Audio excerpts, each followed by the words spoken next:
This episode of the School of Laughs podcast is brought to you by our Patreon sponsors. And if you'd like to become a Patreon sponsor with a small monthly donation, you can learn how to do that at schooloflaughs.com/Patreon.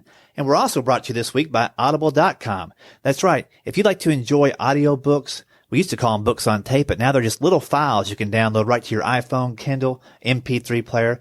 You need to check out audible.com.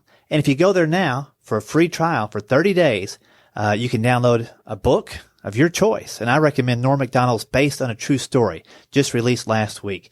To do that, go to audibletrial.com/School of Laughs. That's audibletrial.com/School of Laughs, and download any of the more than 180,000 titles you have to choose from. Welcome to the School of Laughs podcast, brought to you by schooloflaughs.com. Whether you're an aspiring comedian, a part-time pro, or a speaker who wants to become funnier, this is the podcast for you. We'll break down tools, tips, and techniques to help you get bigger, better, and more bookable. And now, here's the show. Welcome to the podcast. Rick Roberts here. Thanks for joining us today.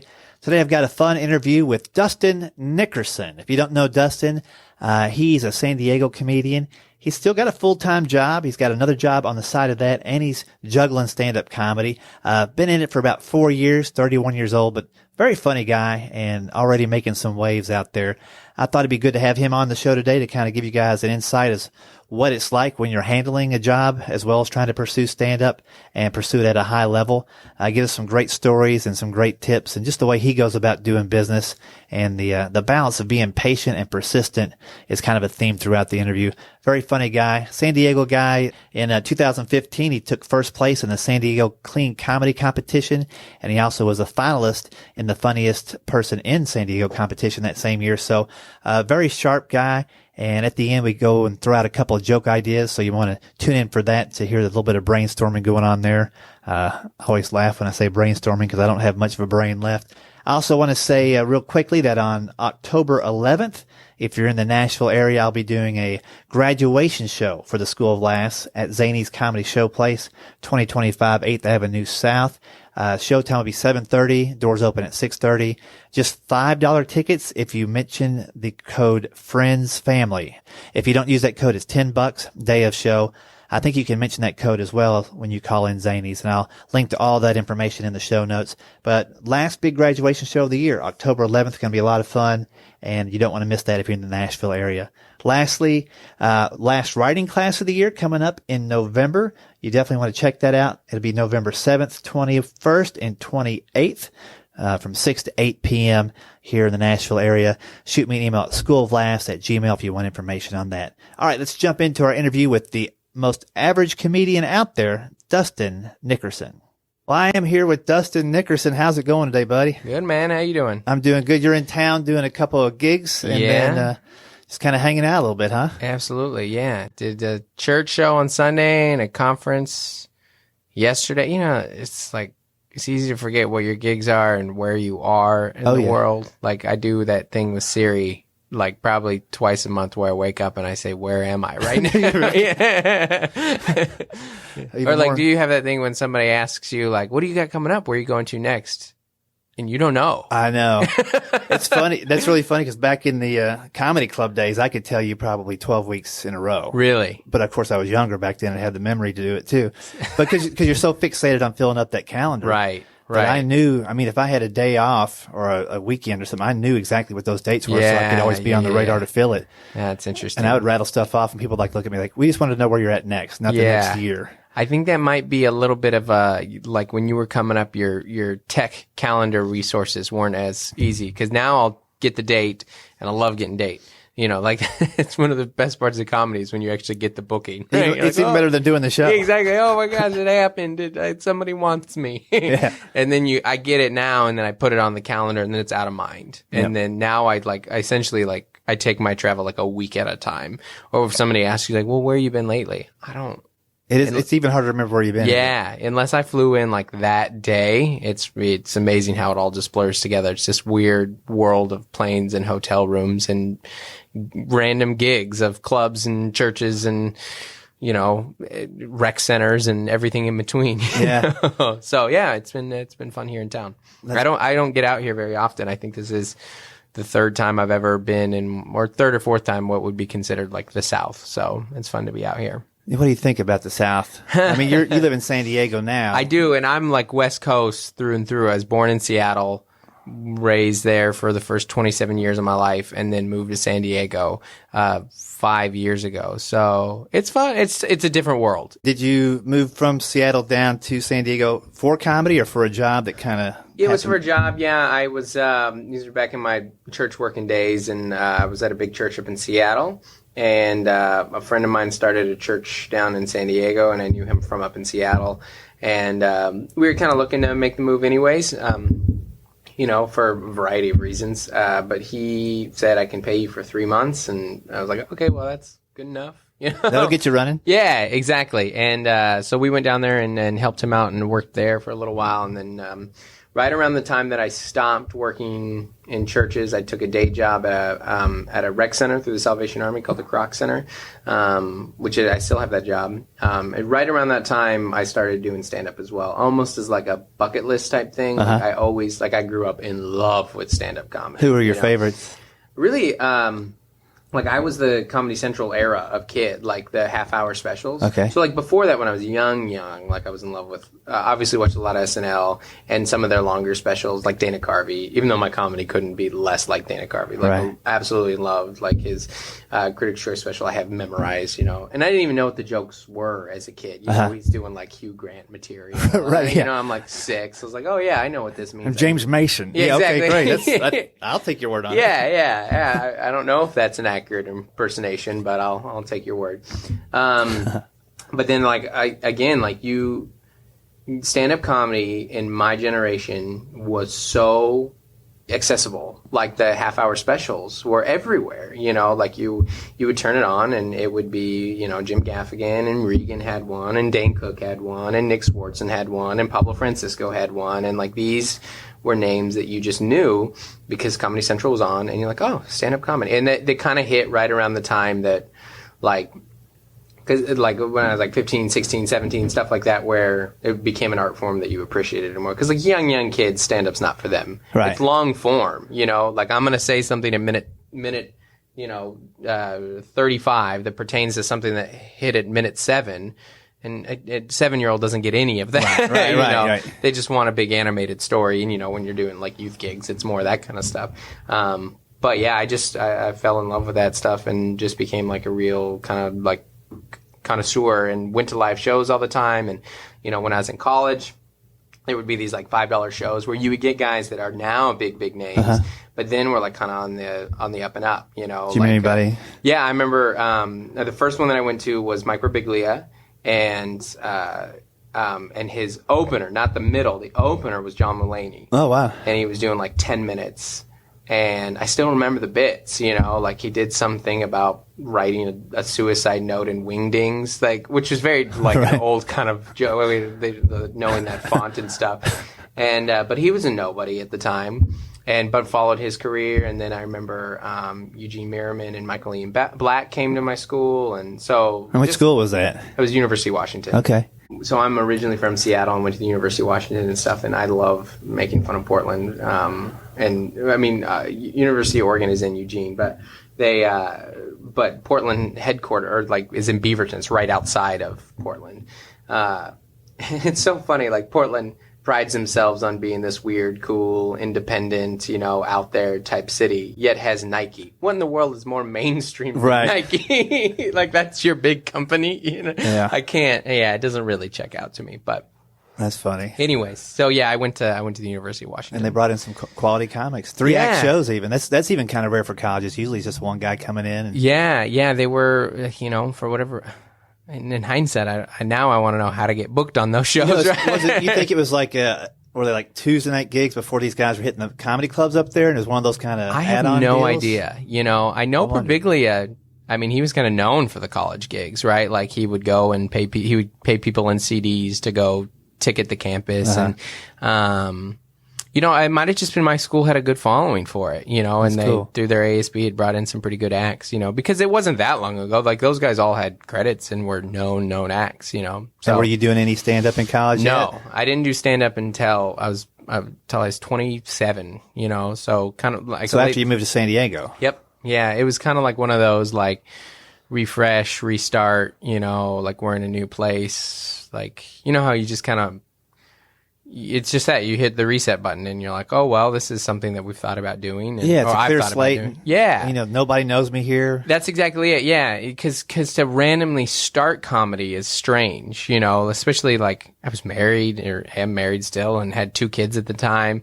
And so it would just be a weird side how my family was there and I had a bunch of friends there and, it would just be, it never even hit my mind. And we didn't even really, like, I wouldn't go to the comedy club a lot, but I would go to these like bigger shows, theater shows, stuff like that.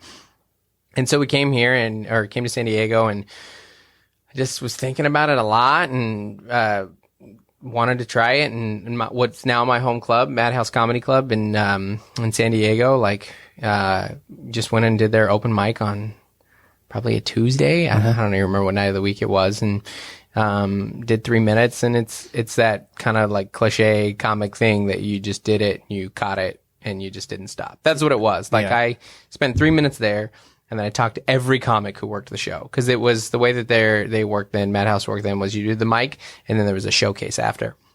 So those showcase guys, I was like, who are you guys? Why do you get longer sets and a free meal? I want to know how that happened. Yeah. And in hindsight, like those guys were they're just their city's comics. They're not celeb. They all have day jobs too.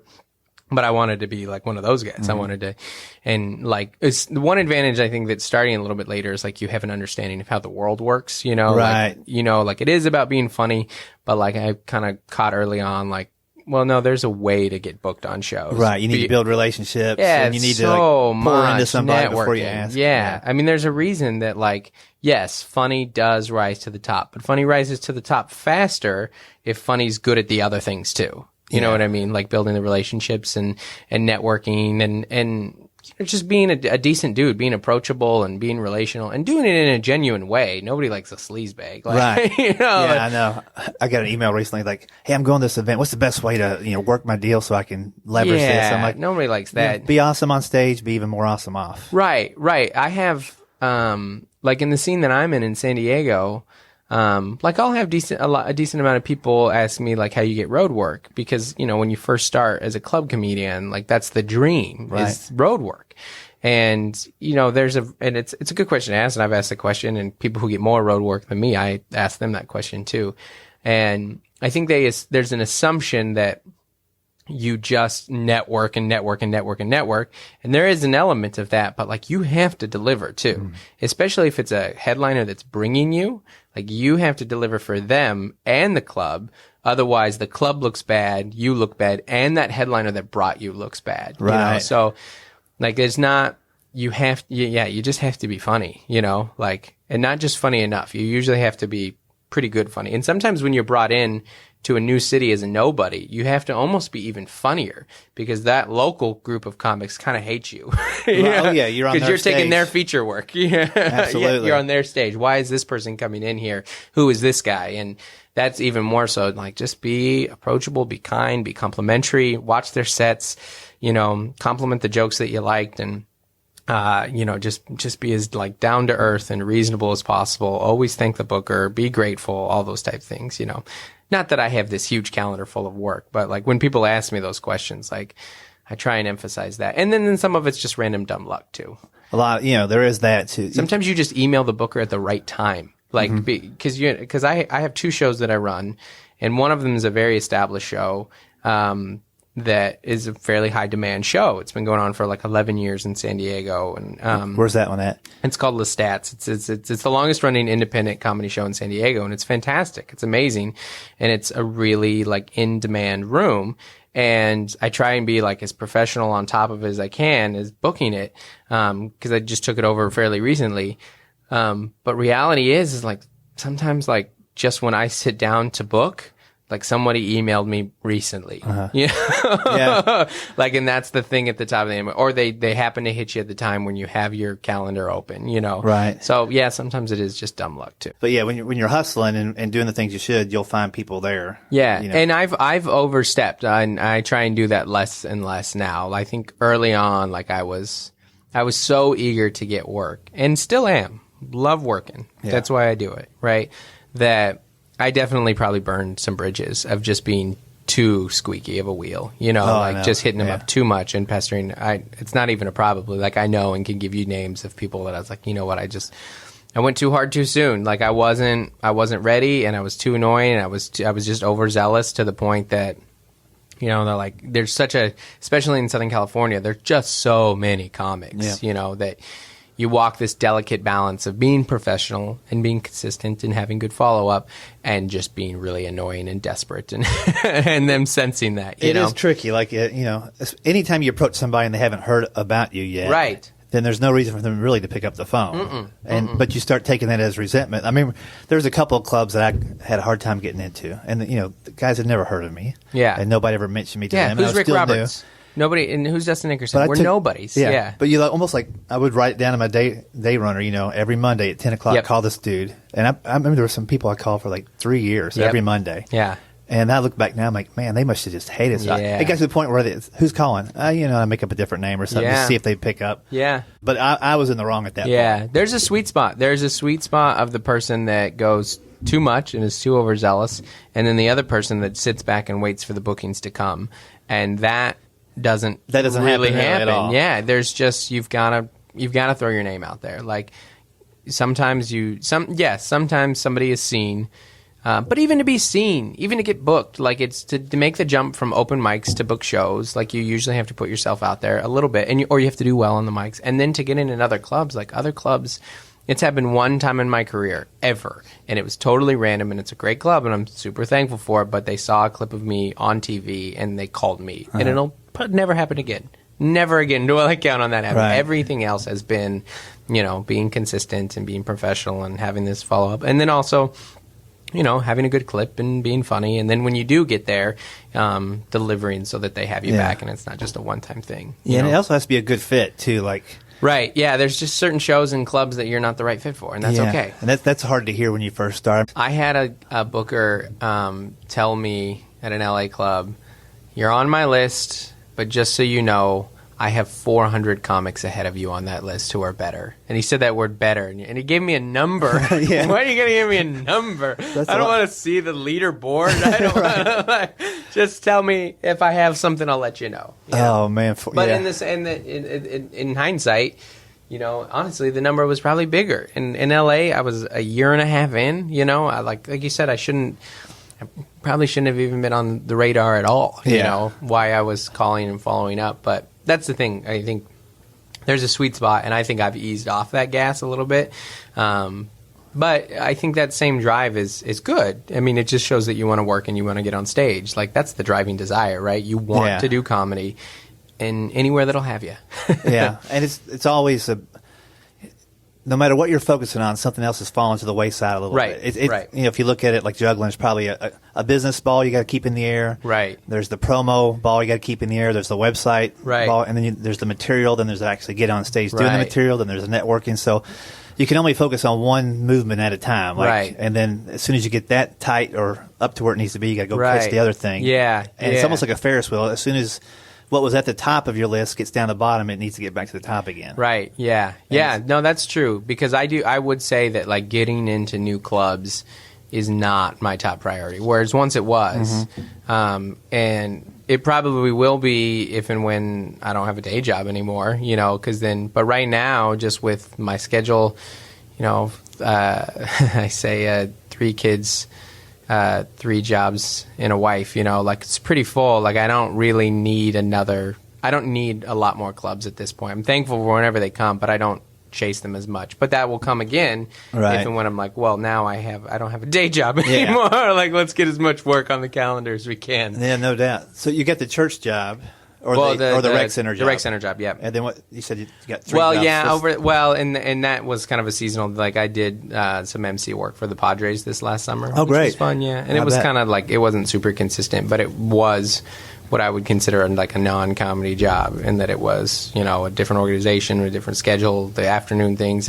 And MC work is like, I MC'd a conference this last week, and I was watching the MC at the conference I was last night. MC work is hard. It's so much harder than comedy. It is. It's so brutal because you're not doing your pre-written material, and if you do, it's always feels forced. Yeah. At least, even if they like it, it feels forced to you. And you're just memorizing, the order of the events, and you're trying to, how do you say that last name? Oh, the last names kill you. And then, Yeah. and then if something goes wrong, you have the opportunity as a comedian to have fun with it. Yes. But then the event planner could look at it like you're demeaning the event Yeah. or the person or what Yeah. they said. I do an event every year, the Children's Pastors Conference. I did it last year and I did it this year. And I remember when they asked me to MC it, I just told them, because I'd watched their conference the year before, and they've been really good to me, this conference, this organization. And I said, like, I watched your MC, like, and I'm not that guy. Like, he was a magician, but he wasn't doing it, but he had that presentation to him. Magicians, they're dialed in, man. Yeah. They're so good. And it was perfect, and he wasn't reading from a script. He wasn't looking at notes. He just delivered. And I was like, that's not me. I can't do any of that. And it was, I was like, but if you want like someone to be like kind of fun and lighthearted and do some like, some jokes and stuff like that. And they said, okay, yeah, let's do that. And like, maybe you'll do an announcement or two. And I did that. I did my jokes and it went well. And then I did the announcement and botched the announcement. And then so they stopped having me do announcements. Like, just do the jokes. That's funny. So, do you want to go full time in the comedy yet? Are you happy where you are with? We love the Salvation Army and the rec center job that we have. Like, some of it's just like knowing where we're at in life. Like my kids play sports there, and it's really involved in the community, and it's through the Salvation Army, which is such a good organization, and it's a great job. And so I'm not. I feel like sometimes when people ask you, like, do you want to be a full time comedian? Like, sometimes that's saying, like, do you want to win the lottery for a living? Like, it's or lose the lottery. Or lose the lottery, yeah. Do you want to win it temporarily, but then maybe lose it in your 60s because you didn't win it enough and you made it, like, it's kind of terrifying. Yeah. But this is the cheesiest thing that I've ever said. But, like, I'm, like, committed to the journey. Like, wherever it takes me, like, I'm very, the point, I have to tell myself this, like I got into comedy, like, not to be famous and not to be wildly successful or to even be like a full-time comic. Like, I got on it because I felt like I wanted to make people laugh, and I had a point of view, and I had something to say. And like that, I have through my scene, through LA, through the road, through the gigs that I get, like, I get a lot of stage time. I'm able to do that a lot. I still have, grand ambitions of other projects that I'd love to work on and a certain like level of success that I'd like to get to. But I also understand that, like, I'm a 4-year guy, like which is new by comedy standards. And I'm really thankful and grateful for the work that I have right now, and just want to keep working to get like as funny as I can. I don't want to release stuff before I should. It's very different than when I first started. The first year I was like, I need to record an album now, right? Like, look at all these things that I say. Right. And now I'm much more in like let's hold back. Let's just continue to hone the craft and get as good as this as I can, But yeah, like, if NBC wants to build a sitcom around me, sure, I'm on board with that. Right. But like that stuff, I feel like that stuff is so impossible to predict that it's in the dream category.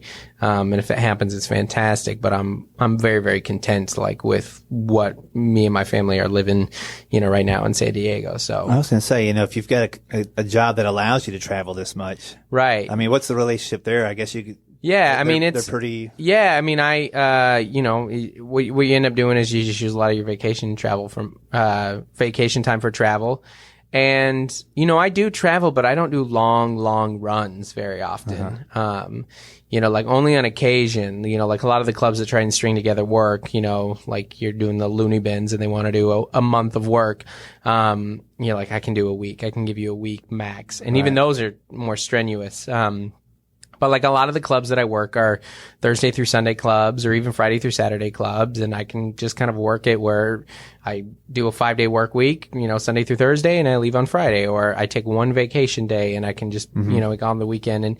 And some of it too, it's nice to not have the pressure of the comedy income. Like I don't say that too. It's really nice because, I know if and when I make the jump, you have this pressure. Like I have to net the most amount of money possible. Right. I have to spend the least amount of money. I can't eat while I'm gone. Right. I have to sell as many t-shirts as I can. I have to do all this stuff.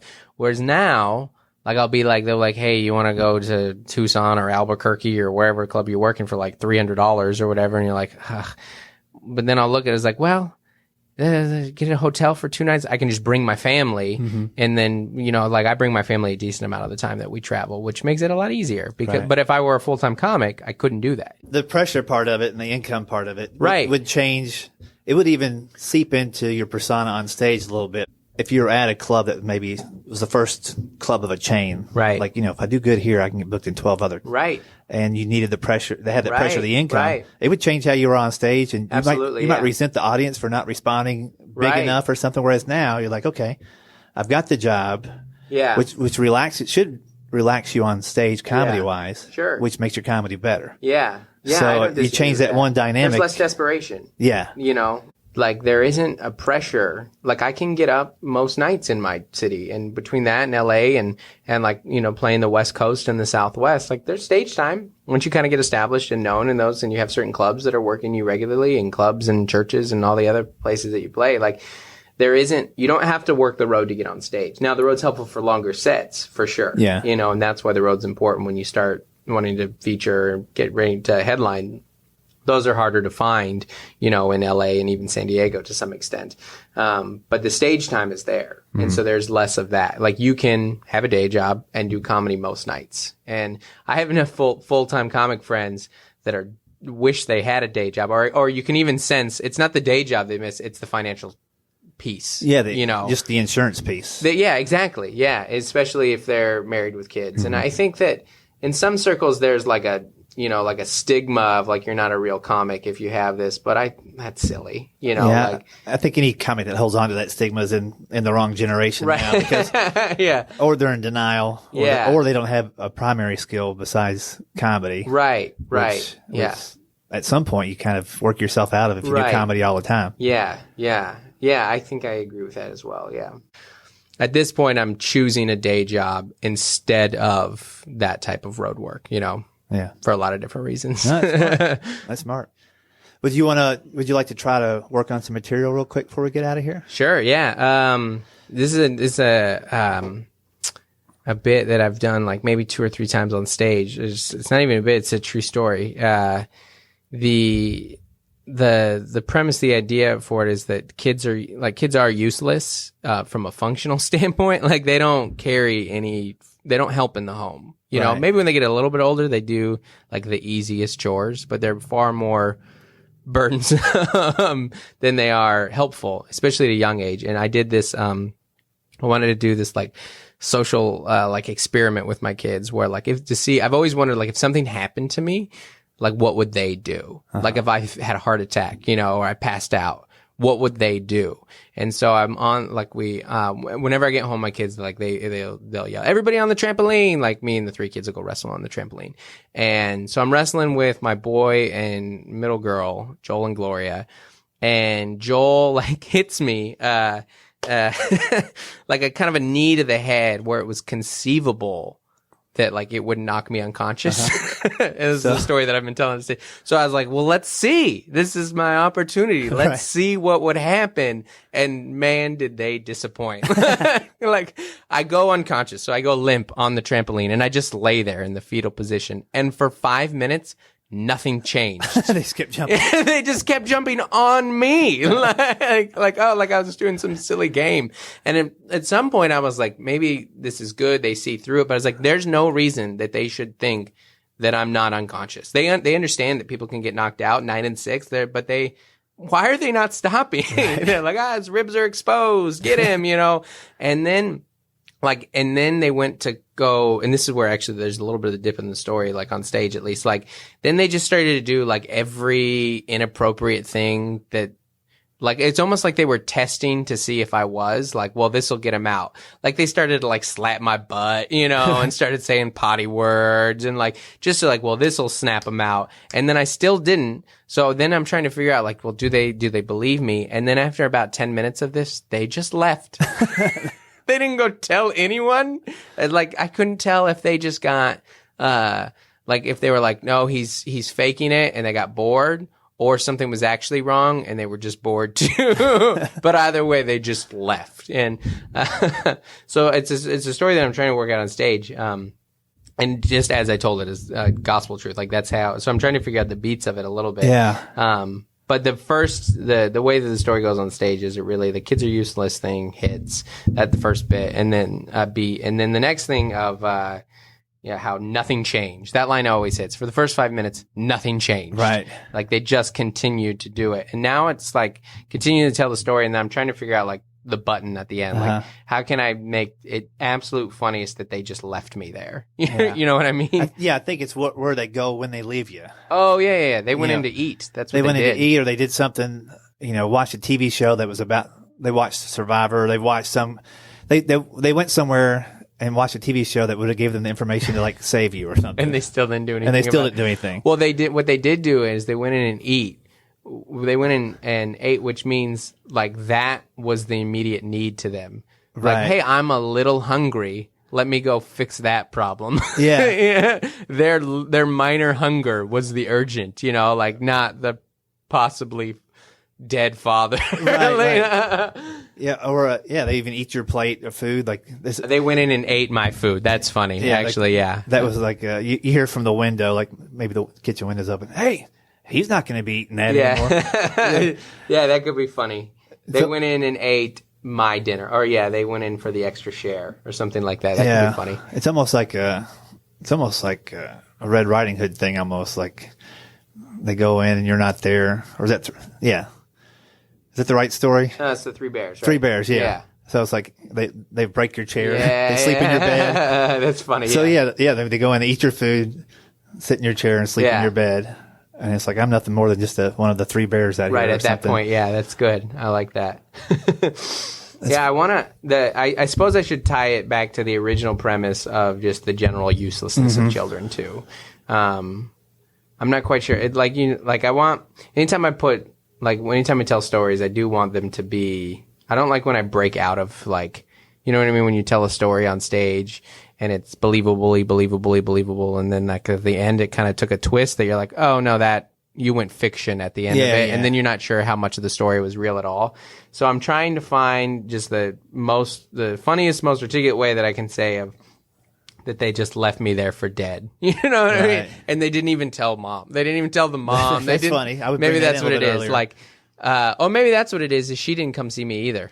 Oh, there you go. Yeah. Yeah, they tell her what happened and she doesn't even come out of it. Yeah, I'll play around with that because that is true. I think that what did they say? She didn't ask where I was. She didn't ask if I was okay. And then you realize at that point that everyone was useless. And then you tell the crowd, and that's why I don't mind being here with you guys tonight. Yeah, exactly. Yeah. As long as we can spend as long as we want together. Yeah. They don't even know I'm gone. You guys are as good to me as my family. Yeah. That's pretty funny. Yeah. Trying to think if there's anything else, other little angle to take it. I think, this is somewhat related, but like I do play a lot of games with my kids that involve me just laying down. Oh, you learned that early as a parent. Yeah. I judge the quality of a dad based on the amount of games that he's created where his whole job is just to lay down. Yeah. Like we have games called like Wake the Sleeping Gorilla. And maybe that's why they didn't do anything because it's like the gorilla's too sleepy. Yeah, maybe. Maybe that you know what, that's backfired on me. Maybe that's where I can tie it in. I could tell that story first and then say how that backfired on me. Because if something ever did happen, maybe that's the arc of the story is that I can tell it that way. I can set up like I judge a dad by the quality of games he's invented that involve him just laying down. Right. Tell Wake the Sleeping Gorilla. And then I wondered if this had backfired and if my kids are generally kind of useless because they can't tell the difference between whether or not I'm faking it and then tell that story. I like that arc. Yeah, that's pretty good. Yeah. Come back around on it. Yeah. Well, plus, I'll eat up more stage time that way. That's good. Cool. I'll let that marinate too. I might think of something after we wrap up today. Cool. So I've got one. I think I actually threw this premise out on the podcast like a year ago. And yeah. Got to check in for my flight tomorrow, but I'll do that in a minute. So here's the reality. I'll set it up with the reality. I'll just go right into it the way I've done it one time, and I still need to work on it here. So I have a 4-year-old has a hard time with L's and R's. Okay. And sometimes it's just hard to understand what she's saying. And that wasn't a big issue until recently. We got new neighbors on one side of our house. They also have a little girl, same age, 4 years old, and her name is Lily. On the other side of our house, they have a 4-year-old dog named Willie. But when my 4-year-old says either of those, it sounds the same. Yeah. It's Willie. Willie, okay. So the other day I came home and I opened the door, and my 4-year-old's right there. She said, "Papa, this is not good." I'm like, "What's not good?" There was a rabbit in the backyard, and Willie started chasing it, and the rabbit bit Willie. And I'm like, "So, did her dad take her to the hospital?" "No, not Willie. I said, "Oh, so the rabbit." It is. It's hard for me to even get through. Willie's on first. Yeah, and so I said, "Okay, so I got it. Willie the dog." Yeah. She goes, "No, a rabbit." I said, "Willie the dog chased the rabbit. The rabbit bit Willie the dog." "Yes." Yeah. I said, "We should go help the rabbit." "Will we?" She says, "Will we?" I said, "We will." So, it's a tongue twister. And I was going to say, I don't know if I could deliver that joke on stage. Oh, I'm dyslexic, so it's like at any point it could go either way. Yeah. But that's a memorized bit that you say in the shower and in the car for like 6 months, and then it gets so dialed in, Right. Yeah. So I did it once. It got a decent reaction. Yeah. But I'm thinking, and I'm not dead set on the rabbit biting the dog or the dog biting the rabbit. Anything could happen. No, that element doesn't seem super important, right? Right. It's get to the story. That seems like a pretty tight bit as far as the beats go, right? Like, and then the button at the end is the "we will." We will. We will. Do you want to do one longer? We will help Will we? Oh, there you go. That might be good. Yeah. We will help Will we. We will help Will we. And then my daughter says, "The girl or the dog?" Yeah. That's what I should do at the end. Yeah. Yeah. I like that. Yeah. Twist now it back you've around. confused her. We will help Will we. The girl. I'll just say yes. Yeah. Yeah. Should we help her? Yeah. Will we? We will. The girl or the dog? Yes. That's fun. I like that. I'll try it that way then. Yeah. I kind of like her turning it back around on me. Yeah, it's a tongue twister, mind boggler. Yeah. But I think if I can get it, anytime that you see the word Lily, uh-huh. You're going to read Jesus in Matthew 6. Right. Consider the willies of the fields. Yeah, there you go. Yeah. Oh, I could bring a flower into it as well. Yeah, that's what I'm saying. Like, I guess if it's the girl that gets bit, then I can say we should take her a flower. Yeah. Will we? That's a good idea.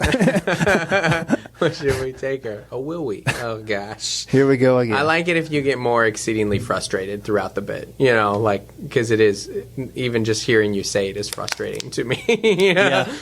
At least I'm not laying on the floor and nobody's reacting. Right. I hope nothing actually happens to me. Well, it'll be hours later and the coroner will have no idea why nobody responded I guess quicker. It's my fault, right? Like, I've put them in that scenario, but that's great. I've trained them poorly. Well, cool, man. If you can, sometime down the road, record that bit and shoot me a copy of it when you think you've got it where you like it. Cool. And I'll throw it back on the show so people can we'll see do. where we took them. Cool, Dustin. I appreciate you coming in Rick. today. Yeah, it was fun. Enjoy the rest of the time here in Nashville. And will do. Have a good travel back. Sweet. Thanks, Rick. You bet. Hope you enjoyed that with Dustin. Very funny guy and very, very patient guy. I think he's well grounded. He's got a life that he's digging right now and doesn't want to rush going full time into stand up, which I think is honorable and smart. And just watch out for Dustin. I'm going to link to his information in the show notes so you can follow him on Twitter. It's at Dustin Nickerson. On Twitter, it's Nickerson. Check him out. Follow him. Always good tweets and just an all-around good guy. Hey, once again, you want to check out the Audible free trial for 30 days and download a book of your choice by going to audibletrial.com/School of Laughs. Thanks again for listening. I'll be back next week with another interview and some more insight on becoming a stand-up comedian for real. Peace out. Thanks for listening to the School of Laughs podcast. If you'd like to hear more School of Laughs podcasts, you can find them on iTunes and Stitcher.com. And don't forget to subscribe and leave a review. For information on upcoming live and online classes, visit schooloflaughs.com. Until next time, stay tuned, stay focused, and stay funny.